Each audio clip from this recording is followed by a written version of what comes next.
তো guys fan switch দেওয়ার পরে আপনি শুনতে পাইতে কি ধরনের ডাকের ঘুরে না পুরা জাম হয়ে গেছে, কিন্তু আমি আর দুজন ঘুরেই দিই ওই দেখো ডাকি ডাকি ঘুরে। তো এইরকম প্রবলেম হইলে আপনি কি হিসেবে ঠিক করতে হয়? খাস করে আমি কইতাম চাই এইরকম প্রবলেম কোন সময় সিলিং ফ্যান যে সময় আপনি তো দেখাই শুনতে পাইতে ডাকের কিলা। তো এইরকম প্রবলেম যদি হয় তো বেশিরভাগ এগুলো বিয়ারিংয়ের প্রবলেম না, এগুলো হয় কয়েলের শাফটটা লুজ হয়ে যায়, যার কারণে যে ফ্যানে ঘুরতে সময় তার বডির লোকে কয়েল মানে টাচ হয়ে যায় ওইরকম ডাকে। তাই যখন তোর ইকাই মধ্যে ফ্যানে এইরকম ডাকে ইয়া ফ্যান তোর আধ করে ফ্রি থাকে আর সুইচ দিলে জাম হয়ে যায়, এটাও সেম প্রবলেম কি হিসেবে ঠিক করতে। তাইলে আজকে ভিডিও আমরা আরম্ভ করি। Welcome to Imdad blog. তো গাইজ আমি ফ্যানটা আবার সুইচ দিই আর আপনাদের শুনো কীরকম এখানে ডাকি ঘুরে ইয়া কোনো সময় ঘুরেও না। তো এই প্রবলেম কী সে সলিউশন করতে হয় আজ আপনাদের এই মুহূর্তে সারা পাঁচ টাইমটা এখানে শুনতে হইতে কী হিসেবে ডাকের তো এখন খুলিয়ে তোলে লামাই নিলাম আপনাদের দেখাই ব্যাপারটা কী লাগে আর কী হিসাবে এটা সলভ করতে লাগে। তো গাইজ ফাইনালি ফ্যান খুলিয়ে লামাই লিগে আইসি আমার ভিডিওত। এখন ফ্যানটা আমি খুলিয়া দেখো এটার মধ্যে প্রবলেম কিটা হইলো। তো সারা পাঁচটা আমরা এই ক্যাপাসিটার কানেকশনগুলো এগুলো খুলে লাগবো। এগুলো আপনি যদি নয়া হয় খুলতে সময় হমেশা ফটো মারে রাখি লিবা যাতে আপনি তোর লাগাইতে সময় উল্টা হয় না। এখন এই বডির যে তিনটা নাট আছে এই সিঙ্গেল যে তিনটা নাট আছে ওগুলো খুলবো। এগুলো কিন্তু আমার ডাকনার নাট আমি ডাকনা খুলিয়া নাটগুলো আমার জায়গাত লাগাই তৈরি দিচ্ছি। এখন এই তিনটা নাট আমি খুললে ফ্যানটা আমরা খুলি যাইব। তো ফাইনালি নাট খুলি গেছে আর ফ্যান দেখতে হইতে আসানি সে বাড়িয়ে আইসে তলে থাকিন। তো বেমার হয় ও টাইমে ফ্যান তোর হয় এই দেখতে রিং দেখতে হইতে এই রিংও দেখো গোসা খাওয়াই ওই ক্রাত করে দেখা নেয়নি। এই দেখো রিঙ্গর মাঝে মানে কয়েলটা তার গোসা খাইয়া রিঙ্গর অন্য খালুল গেছে দাঁড়াই এই বেমারটা হয়। মানে ওই কি জানি আমি অন্ত কিন রিংটা আমি এখন খুলিলাই কয়েলটা খুলিয়ে আপনি দেখাই। তো এটা ইনতেই খুলতে হইলে আমি আপনি ফ্যানটা খুলে আস্তে আস্তে বলা মারবা দেখো এটাও খুলিয়ে বাড়িয়ে আইছে। এটা মানে এখানে মাঝে লুজ যার কারণে এক দেখা মারতেও বাড়ি গেছে না এলে বার হয় না। তো ওই লোকে ওটা হইল কি তার শাফট যে ওগু গিয়া যে এই বিয়ারিংয়ের মাঝখানে অন্য হামায় তো মানে ওগু গীত হয় লড়ি হয়ে যায় হয়ে একটু প্লে হয়ে যায়। তো তোর ওই হিসাবে বয়েল থাকে এই রিং যে সময় সাইডে লাগাইল থাকে। তো রিংর মাঝে ও শাফটটা রিংর বিয়ারিং গিয়ে পুরো টাইট হয়ে বইতে লাগবো নইলে কি তো এই যে রিং আর কয়েলের মাঝখানে মাত্র সুতার লেখান গেপ আছে এই গেপের হেরে দিই এই কয়েলটা ওই হিসাবে ঘুরে। তো এ সময় যখন এই বস্তুটা অলপ প্লে হয়ে যায় তাহলে যে সময় আমরা কারেন্ট দেই এই কয়েলটা কি তো সম্ভব হয়ে যায় আর ওকে অগ্রে দর্থ করিয়া অগ্রত থাকে ও সিস্টেমে ফ্যান ঘুরে থাকে। আর যে সময় এই যে শাফট যেটা এটা যে সময় ইয়াত মানে লুজ হয়ে যায় এখনও লুজ মারে এখানে মাঝে লুজ মারে তার মানে কি হয় ওলা লুজ গেছে নি তোমার এখন সম্ভব হওয়ার লগে লগে এগারে ঘুরে দরিয়া সাইড লাগি যায় ইয়া গোসা খাইয়া আপনি তো ক্রেট ডাকে ও যেমন কি এই বেমারটা হয়ে যায় এই রিঙ্গর দো সাইড ও সাইড দেখতে হইতে পুরা লাগিলে কি পুরা কালার গেছে গিয়া সেম তো দূর ওখানের মাঝেও দেখতে হইতে ওখানের মাঝে ওখানে গোসা হয়েছে। এখন আমরা এখানে কি করবো এটা জাম দেওয়া লাগবে। এখন এটা জাম দিতে হইলে এখন যে কোনো বস্তু এখানে মাঝে হারাইয়া দিতে পারতে হয় না কিন্তু যে কোনো এক সাইডে জাম হয়ে যাবে। এখন আমরা এগুলোর মাঝে সারা সাইডে দিই সেরি দিয়ে কাট করবো। কাট হলে কি হইব তোরা জায়গাটা হুলিয়ে হইব আর বিয়ারিংয়ের মাঝে এটা টাইট হয়ে বইব দিয়া দেখতে হইতে ক্রাঙ্কি দিয়া আউটটা দিয়ে এইটার মাঝে কাঠ একটা দুইটা তিনটা লাগাই ও ধরেন কাঠ আমি তিনটা লাগাইছি ওই হিসাবে এখন আরো তোরা ঘুরাইমু ঘুরিয়া ওগুর সাইডে দিয়ে আমরা কাঠ লাগাইমু। তো কি ওগু তোরা মানে যাই ও খাটা ওখানে তোরা ফুলিয়ে উঠিব না আর বিয়ারিংয়ের মাঝে এটা টাইটিয়ে বই যাব ওই সময় আমরা সাইডের দিকে দিই এটার কাঠ লাগাইমু।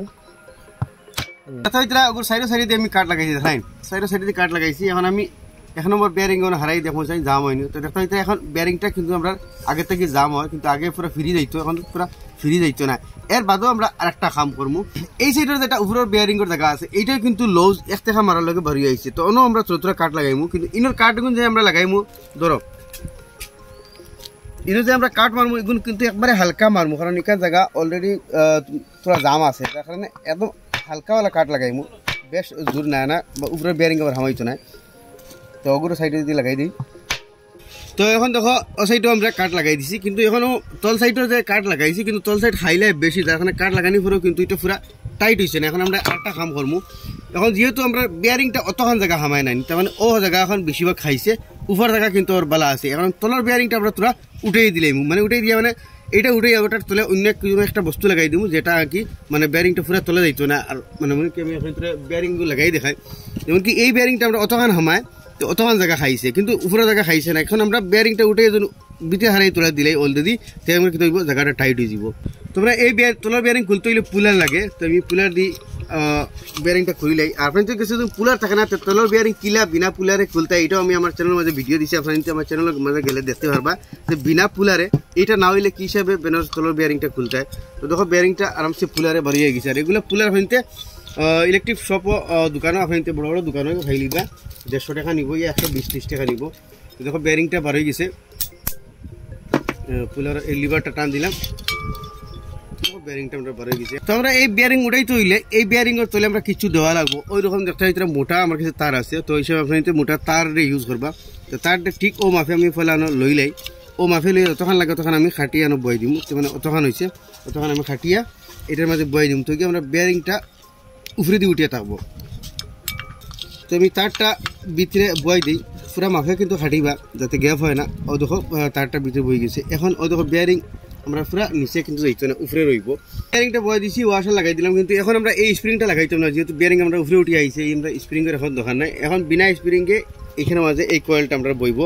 তো কয়েলটা আমরা তোরা বাইরে তোরা জায়গা লই দেওয়া লাগবো, কারণ অলরেডি সে জায়গাত গেছে না। এটার মাঝে ডাইরেক্ট বাড়িলে কিন্তু এখানে রিফিট হয়ে যাবে, যে কোনো একটা থইয়া ওই সময় আমরা বাড়ি দিব। বস বেশ না, তোরা বাড়ি দিব খালি তার একজেস্ট অনুযায়ী বাদে হে তার জায়গা লই লব। এখন আমরা রিংটা বই দিই, এখনও তার কিন্তু যাওয়ার বাকি আছে। আমরা উপরের জোয়া লাগাই দিই, লাগাই বাড়ি দিব। তো ও একটাও খাম যেন আপনি তোর ফেনে গের গের গের গের করে ডাকে, ইয়া আপনি তোর মানে এমনি আর সুইচ বাড়িলে ফ্রি, আর সুইচ দেওয়ার লগে জাম হয়ে যায়, এই প্রবলেমটা হয়। তখন দেখো কিন্তু ফ্যান আসানিসে যাইতো না, আমরা তোরা ওই হিসাবে জোর জবস্তি বাইরে তারা জায়গা লই লাগবো।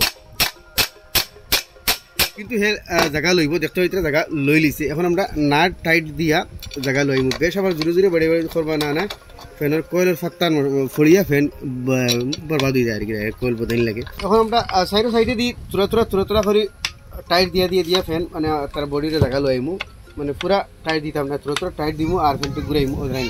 তো আমরা লাগাই দিছি আর রুটার তুমি তোরা জাম, তো লাগানি ফিরে আপনি তোর রুটার তোরা জাম হইব। তখন লাই লাই সাইডে সাইডে দিয়ে টুপি দিলে আপনি তোর জাম দেখো ছাড়ি দিব। এর বাদ ছাড়ে না, তো ফ্যান উল্টিয়া চলো অন্য বাড়ি দিবা, তখন তোর জাম দেখো পুরা ছাড়ি দিব। দেখো রুটার কিন্তু আমরা এখন ফ্রি হয়ে গেছে। তখন আমি আপনি তোর ক্যাপাসিটার বাগানে লাগাইয়া ফ্যানটা ঘুরিয়ে দেখাই।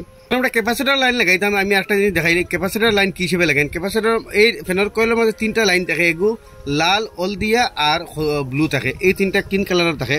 তো হামেশা ক্যাপাসিটারের এই 2টা লাইন এই লালটা ছাড়িয়া ও দুটার মাঝে লাগবো। একটা লাগাই দিলাম ক্যাপাসিটারের ব্লুর মাঝে, আর একটা লাগাই দিব হলদিয়ার মাঝে। খালি লালটার মাঝে কিন্তু ক্যাপাসিটার লাইন লাগে না, ইয়াদ রাখবা। আর মেইন লাইন দুটার মাঝে লাগবো, মেইন লাইন লাগবো ও ব্লু ছাড়িয়া হলদিয়া আর লালে হামেশা মেইন লাইন লাগবো। একটা জিনিস ইয়াদ রাখবা, সিলিং ফ্যানের ক্যাপাসিটার লাইন হামেশা লাল ছাড়িয়া লাগে, আর মেইন লাইন লাগবো হলদিয়া আর লালে। এই ব্লুর লগে কোনোদিন কোনো মেইন লাইন লাগে না। তো আমি ব্লুর মাঝে যেহেতু আমরা মেইন লাইন লাগতো না, তো ব্লুটা আমরা কানেকশনটা এই মিডিল পয়েন্ট যেগুলো আছে ওগুলোর মাঝে লাগাইতাম, কারণ মিডিল পয়েন্টগুলোর মাঝে কোনো কারেন্ট নাই, এগুলোর মাঝে জাস্ট ডমি আরি ওয়ারটা আটকে রইবার লাগিন। তো আমি ব্লুটা ও মিডিল পয়েন্ট লাগাই দিব, আর হলদিয়া আর লাল তলে আপনি তোর যে কোনো এগুত লাগাইতে হরটা আমি উপরে লাগাই দিই, আপনি তোর লাল আর তলে লাগাই দিব হলদিয়া। লাল লাগাই দিলাম উপরে, এখন এই হলদিটা তলে লাগাই দিব। এই লাল আর হলদিয়া কোনো উল্টা পাল্টা নাই, আপনি তলে উপরে যে কোনো এগুত যে কোনো একটা লাগাইতে হরটা, খালি কিন্তু ব্লুটা আপনি মাঝে লাগাই রইবা। তো এখন দেখতে হইতে গাইজ আমি তার লাগাই দিই, ফ্যান লাগাই দিচ্ছি আপনাদের সামনে। এখন আমি এটা ঘুরে দেখাই। তো দেখতে হইতে ফ্যান সুইচ দিলাম আপনাদের সামনে, ফ্যান ঘুরে, ফ্যানের মাঝে কোনো জাত সাউন্ড নাই, আপনাদের দাঁড়াই দেখাও। তো হুন্ডো হইতে ফ্যানের মাঝে কোনো জাত সাউন্ড নাই, ফ্যান বিলকুল ওকে। তো ওই হিসাবে যদি আপনাদের ফ্যান এই ঘুরতে সময় গের গের গের গের গের গের করে ডাকে, ইয়া আপনাদের যদি ফ্যান আদু করিলে ফ্রি ঘুরে আর সুইচ দেওয়ার লাগে জাম হয়ে যায়, এইটা প্রবলেম। এই তার কয়েলের যেটা শাফট আছে এটা লুজ হইয়া আপনি সাইডে আমি কইলাম না ভিতরে চুল পরিমাণ হেয়ার থাকে, যে সময় এক সুতা হেয়ার হয়ে যায়, তখন সাইডে এটা লাগিয়ে ইয়া কোনো সময় জাম হয়ে যায়, ইয়া লাগতে সময় আপনি কেরকেরে ডাকে। তো আসলে ছোটো মোটো ইনফরমেশন আশা করি আপনাদের ভালো লাগবে নিশ্চয় শেয়ার করবা। এরকম নতুন নতুন ইনফরমেটিভ ভিডিও দেখলে আমার পেজে ফলো করবা, ইউটিউব দেখলে সাবস্ক্রাইব করবা। ফ্যান লাগাই দিছি উপরে, এখন আপনাদের চুজ দিয়ে দেখাই। তো দেখো ফ্যান আরামসে নামাতি চালু হয়েছে, কোনো ধরনের সাউন্ড নাই। তো আপনাদের ফ্যানে এইরকম সমস্যা করে, তো আপনাদের চাইলে এই প্রবলেমটা নিজে নিজে সলভ করতে পারবা। তো দেখতে হইলে ফ্যান কিছু বাড়াই দিই না, ঠিক আছে। তো দেখতে হইতে ফ্যান ঘুরের কোনো ধরনের সমস্যা নাই, কোনো ধরনের সাউন্ড নাই। তো আশা করি আপনাদের ভিডিও ভালো লাগবে নিশ্চয় শেয়ার করবা আর আমার চ্যানেল দেখবার সুযোগ দিবা। ধন্যবাদ।